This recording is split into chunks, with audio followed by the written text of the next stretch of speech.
Trump and JD Vance ganging up on Zelensky, another head of state, from a country considered an ally, is reprehensible. And that's the lightest term I can use, because you've never seen this before. There's always some sort of peacefulness, even if they disagree. At least publicly, they stay cordial, so it doesn't affect people and other countries and other alliances. This actually scared everyone, that if Trump and JD Vance can treat an ally to this level of disregard, then all the allies are not allies. They treated them like the scrawny kid in school being bullied. They're like, are you going to give up or not? I don't know if anyone's thought about this, but Trump deciding or agreeing to a mineral deal with Zelensky is the ultimate form of extortion.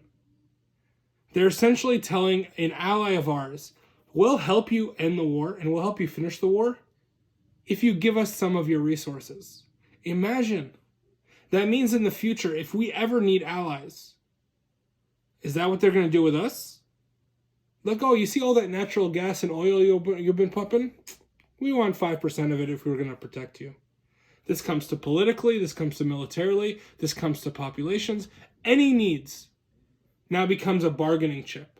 They could easily say, let me help you, and then come back around and be like, look, we've spent this much money. We need to be recuperated in some way, whether it's investment, whether it's trade, whether it's, something to benefit both parties, but maybe one more than the other. But this is essentially just stealing their resources. It's disgusting. And it kind of makes you think, if you think Trump is a businessman, this is the type of business he does. It's the dirty, under the table, sneaky business that you want to stay away from in your personal life, but you're okay with that for a president.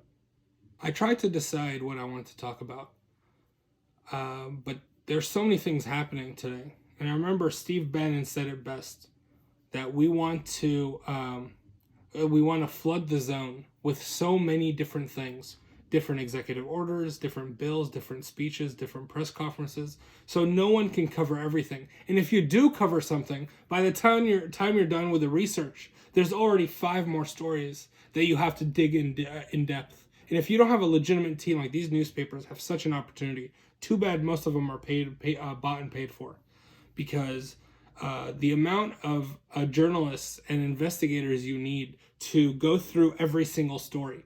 Thank God the Trump administration has such incompetence, because, for instance, they said Doge said that they saved $55 billion so far. If they just said that, it would be months before we found out.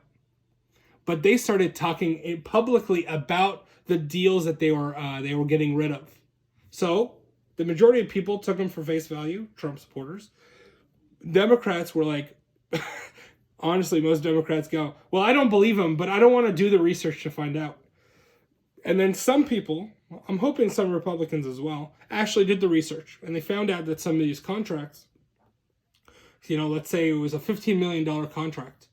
It'll say $15 million pledged, and then the first section will say, this is how much has already been spent, and then this is how much left, on the contract. So say it's $15 million, they would have spent 5, and then there's only 10 million remaining. So they didn't save the 15, 5 have already been spent, they've saved 10. So I think a significant amount of those contracts that they did cancel were either partially or fully paid for when they canceled them. So they're not full savings. Not to mention all that news about 50 million to Gaza. And then we found out it's the Gaza region in Zimbabwe to prevent AIDS. What? And I will say this. I am not a fan of Trump or Elon or JD Vance. But if they came out and said, we're really sorry, we actually thought it was this, we shot the gun too quick, or we got ahead of ourselves, we're sorry, it was wrong, we would respect them, and people would begin to start trusting them. But they never did. They just went on to more. When people don't take accountability, they'll jump to the next subject for as fast as possible. This is the most obvious form of narcissism. When they get caught in a lie, instead of admitting to the lie and staying on the topic, they try to distract you with something else as fast as possible. And they keep you on your toes. So for the next 4 years, expect to be constantly on your toes, no matter what they do. Now that the Republicans have introduced the bill and passed it in the House, the budget outline, where it shows cuts of $880 million in Medicare and cuts to Social Security and cuts to benefits, you'll see that very quickly within the next week, they're going to do another big thing to distract from that, because so many people are talking about this, and more than I've ever thought. I've been seeing people talk in town halls and actually saying, wait, you're trying to cut our benefits. What are you doing? And most of these representatives, I don't know if they've never had town halls, or maybe the craziness of the Trump campaign or the Trump presidency has actually enticed people to actually use the internet as intended for a freedom of information for anything. And God bless America for the Freedom of Information Act. There's very little information that is not publicly available. You just have to look. And as much as you may want to hate Julian Assange, Edward Snowden, and any other whistleblower when it comes to corporations or the government, they're providing you information. That's all they're doing. There's no terrorism. There's no attacks on people. They're literally taking documents, smuggling them, and then posting them online. And governments are going after them. Imagine that. Imagine you work at your job and you find out they have a policy that discriminates toward